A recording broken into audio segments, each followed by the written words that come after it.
আপনারা দেখতে পেয়েছেন গত ১.৫ বছর কোন কোন দল সংস্কারের বিপক্ষে অবস্থান নিয়েছে। তারা জন আকাঙ্ক্ষার বিপরীতে গিয়ে না ভোটের পক্ষে অবস্থান নিয়েছে। ছাত্রদের এবং জনতাদের দীর্ঘদিনের আকাঙ্ক্ষিত যেই বাংলাদেশের স্বপ্ন সংস্কারের মধ্য দিয়ে প্রতিফলিত হতে যাচ্ছিল, কারা সেটিতে বাধা দিয়েছে? প্রিয় ফেনীবাসী, আপনারা জানেন কারা চাঁদার টাকায় কাদের দল চলে।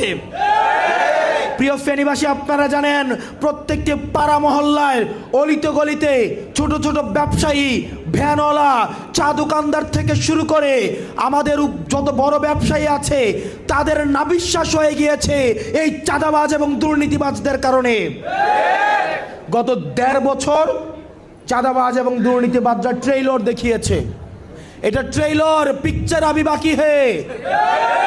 গত ১.৫ বছর আপনারা দেখেছেন চাঁদাবাজ এবং দুর্নীতিবাজদের ট্রেইলর। পিকচার দেখবেন নির্বাচন হওয়ার পরে। আপনাদের আগামীর ভোট হোক সংস্কারের পক্ষে, আগামীর ভোট হোক আধিপত্যবাদের বিরুদ্ধে, আগামীর ভোট হোক হ্যাঁ ভোটের পক্ষে।